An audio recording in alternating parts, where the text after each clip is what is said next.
the table to say you don't have to be hateful and homophobic and bigoted to be a Christian or a Muslim or a Buddhist or whatever your religion. First of all, it's a right to life, not to be killed for who you are. The right to access to health care, and this was brought up in the films in a lot of countries, Nigeria, Uganda, other places. You go to a doctor, you say as a man, you say, I had sex with a man last night, I want to get tested for HIV. Instead of testing you and taking care of you, they call the police and have you arrested. So that's a big discouragement from having health care. Access to education. We asked the Ugandan LGBT people, said, what is your first priority? What do you want more than anything else? They said, literacy. I said, why literacy? They said, because we were kicked out of school because we were perceived to be gay or lesbian or bisexual, transgender. Our parents kicked us out of our homes. We never got a chance to finish our education. So access to education, access to jobs, and access to end the violence.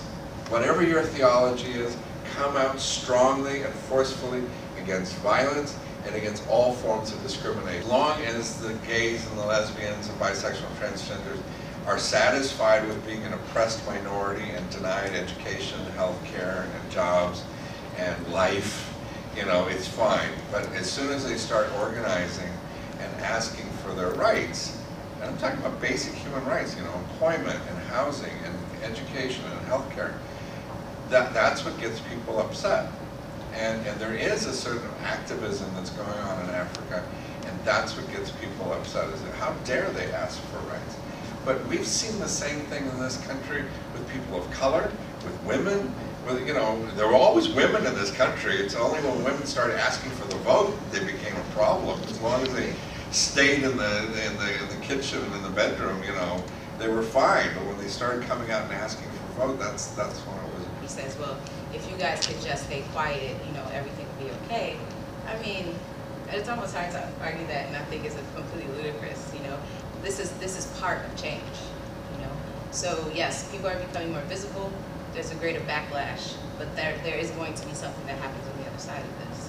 So it's unfair to ask people to remain silent, you know. And it's also, and this happens within LGBT communities. I've also worked in, people say, well, maybe we shouldn't be so visible, or maybe we shouldn't push for our rights. You know, maybe we should stay quiet because coming out is an American idea.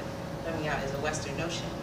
And there's also that in our own communities where we have that same conversation. You know, and people were, if they had entered the country illegally, or they were undocumented and had been detained, there were a lot of gay people who had been detained, but they would not claim homosexuality as a reason to stay in the country for fear of, one, being outed and having that information being put into the public sphere and then being deported back, and that being a huge problem.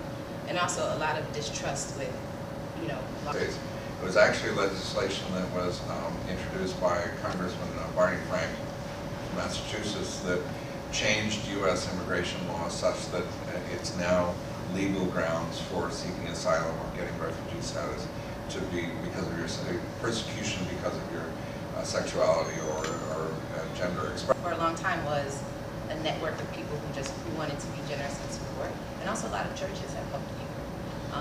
Ironically, as we've talked about, you know, religious oppression, but the churches have been really a part of that. There wasn't really any push for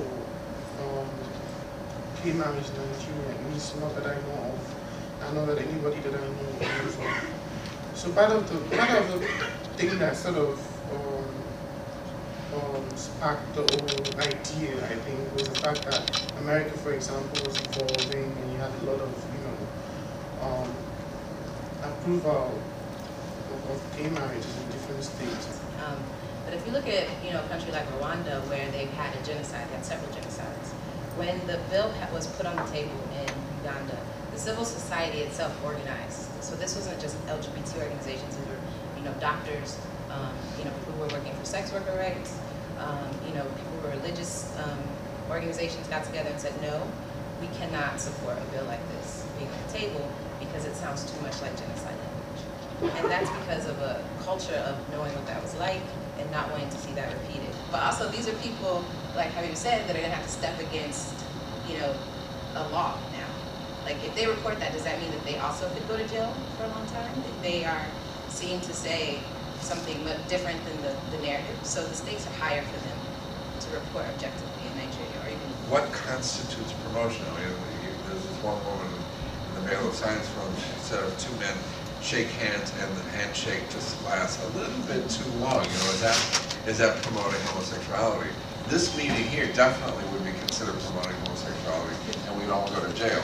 We go to jail for speaking, and you all would go to jail for just sitting there.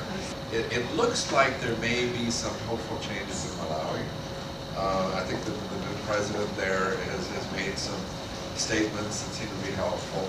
Cameroon actually arrests more gay people than any other country in the world, you know, and we don't even hear about it. But I just saw a statement, I think today, that President Paul Biya has said it's time to stop arresting gay people. So there does seem to be some movement in some countries. And the African Commission. And the African Commission, the Human Rights Commission, has just come out against violence and discrimination based on. That's pretty huge. Yeah, that is huge. That's very huge. Yeah.